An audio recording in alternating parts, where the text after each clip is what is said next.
वज़ीर आज़म की ज़ेर सदारत पेट्रोलियम मसरूआत पर सब्सिडी के नफाज पर पेशरफ्त का जायजा इजलास। मुल्क में ईंधन के मुनासिब ज़खायर मौजूद है। मुसाफिर बसों को बहाना 1 लाख रुपए सब्सिडी, मिनी बसों और दीगर वैनों को 40,000 रुपए सब्सिडी फराहम की जा रही है। माल बरादर गाड़ी को 80,000 और डिलीवरी वैन्स को 35,000 रुपए सब्सिडी दी जा रही है। अशिया खुरनोश की कीमतों में इजाफा रोकने के लिए ट्रकों को 70,000 रुपए सब्सिडी दी जा रही है।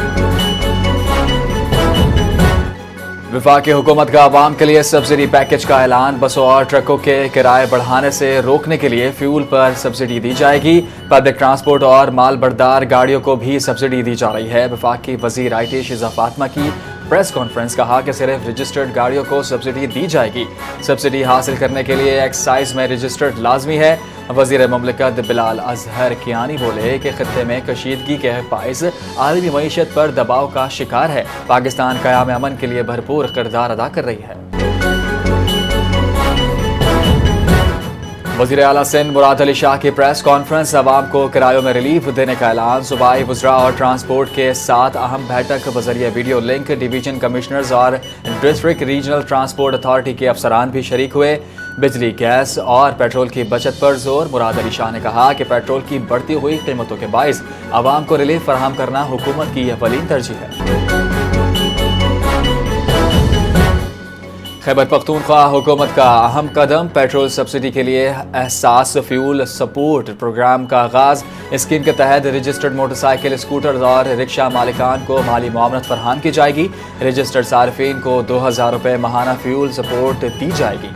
मोटरसाइकिल, स्कूटर और रिक्शा दरख्वास्त दहिंदगान के अपने नाम पर रजिस्टर्ड लाजमी करार। रजिस्ट्रेशन ट्रांसफ़र मुकम्मल हो और गैर रजिस्टर्ड या दूसरे के नाम पर गाड़ी अहल नहीं होगी। रजिस्ट्रेशन का अमल कल 6 अप्रैल से शुरू होगा। सिंध में मुतवक्के बारिशों के पेश नज़र तमाम मुतल्लिका इदारों को अलर्ट कर दिया गया है। सिंध के मुख्तलिफ अजला में बारिश और बाज़ मकाम पर ज़ालाबारी की पेश गोई है। सीनियर वज़ीर सिंध शर्जिल मेमन ने कहा है कि मुमकिन बारिश का सिलसिला 6 अप्रैल को शिद्दत अख्तियार कर सकता है। हर मुमकिन इक़दाम किए जा रहे हैं ताकि शहरी और किसानों को किसी किस्म के नुकसानात से महफूज रखा जा सके। ज़िला इंतज़ामिया, बल्दियाती इदारे, रेस्क्यू सर्विसेज और दीगर महकमे मुकम्मल तौर पर मुतहरिक हैं।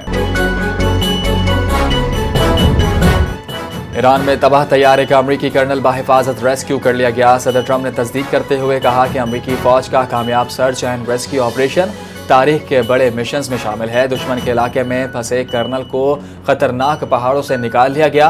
कर्नल तनहा नहीं था, मुसलसल निगरानी और मंसूबेबंदी की जा रही थी। रेस्क्यू मिशन के लिए महलिक हथियारों से लेस दर्जनों तैयारे तैनात किए गए। ऑपरेशन के दौरान कर्नल जख्मी हुआ। जल्द सेहतयाब होने की उम्मीद है।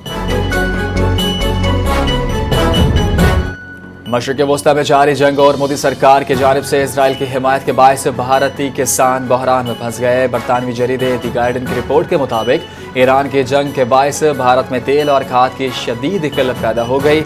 भारतीय पंजाब के किसान गुरुरंदर सिंह ने गार्डियन से बात करते हुए बताया कि इस बार चावल की फसल की पैदावार बुरी तरह मुतासिर होने का खदशा है। भारत सालाना 6 करोड़ टन से जायद खाद इस्तेमाल करता है, जिसके खाम माल की दरामद के लिए वो आबनाए हुर्मस पर इन्हिसार कर रहा है।